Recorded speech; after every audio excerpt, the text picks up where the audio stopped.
I'm standing in San Antonio, Texas, about to hand over my Jeep Cherokee to a vending machine. Not metaphorically, literally. This is my black Jeep Cherokee Limited 4x4, black leather interior, not perfect, a few dings, a few stories, and one issue we're not going to talk about just yet. I still owe a little over $8,000 on it, and Carvana says they're willing to pay me just under $11,000. If everything goes right, I should be walking away with about $2,800, if everything goes right. I could have done this in Laredo, Texas, which is much closer to where I'm staying in Monterrey, Mexico, but Carvana wanted $600 to pick it up, so instead, we decided to save money and drive it all the way here. Right now, I'm doing what everyone does before an inspection, washing the car like it's going to erase its entire history. In a few minutes, I'll drive up to that Carvana vending machine, hand over the keys, and let someone else decide what this Jeep is actually worth. They're going to plug into the car, take photos, look it over. I'll just be standing over there hoping I filled out everything correctly. This is what it's really like to sell a car to Carvana, start to finish,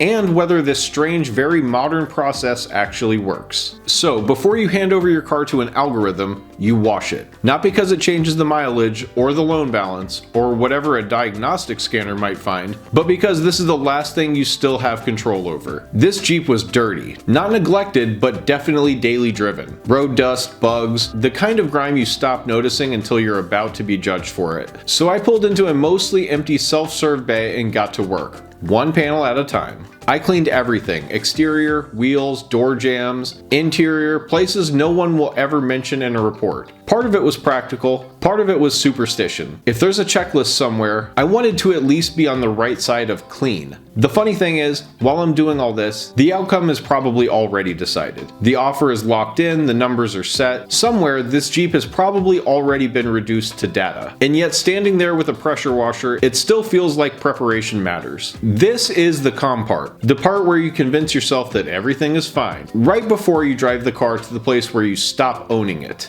After the car wash, I drive straight to the Carvana location. From outside, it looks less like a dealership and more like a very confident piece of marketing. A vending machine for cars. Tall, glassy, and slightly ridiculous. There's almost no one here. One other customer, a lot of empty space, and a structure that feels much bigger than the moment it's about to host. Inside, the process is simple. There's just one desk, no sales pitch. I hand over both keys, confirm a few details, and that's it. The employee I spoke with was polite, efficient, and immediately takes the Jeep to start the inspection. This is the point where the car stops being mine in a meaningful way. I can still see it though. I watched as someone plugged in a diagnostic scanner, probably checked the VIN numbers, and drove it around to the other side of the building for pictures. It's not hidden, there's no mystery, just a very visible reminder that the decision is being made somewhere I'm not part of. The wait itself is short, 15, maybe 20 minutes, long enough to think about what I still owe on it, and short enough that there's no time to do anything about it. Standing there looking at the vending machine that sells Camaros and quietly evaluates my Jeep, it's not hard to appreciate the novelty of the whole thing. This is what selling cars looks like now. While I'm waiting, someone else is actually buying a car. A guy with a thick accent is handed a large token, something between an arcade coin and a souvenir, and directed toward what looked like a jukebox. He drops the token in, presses a button, and the entire vending machine comes to life. Gears start moving, platforms shift. Somewhere inside this glass tower, a car is being selected. A black convertible Chevy Camaro slowly makes its way down from above, descending one level at a time like it's being retrieved from storage rather than purchased. It's undeniably gimmicky. I definitely had to get a shot of this even though I'm only paying half attention. My car is still outside being photographed and scanned, and I'm still mentally tracking everything that could possibly go wrong.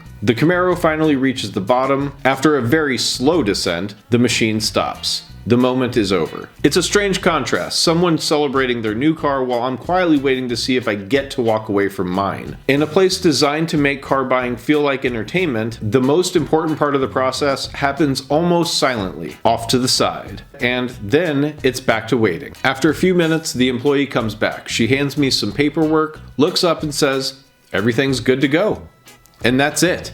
No negotiation, no follow-up questions, no last-minute surprises. The check is exactly what I was expecting it to be. However, I do happen to know that sometimes they actually do give you reduced amount checks. If they get there and decide that the car is not in as good a condition as they thought it was, they will either offer you less or refuse the sale altogether. However, in this case, the check is exactly what I was expecting. Somehow the math works. The Jeep is no longer mine and the process is already over.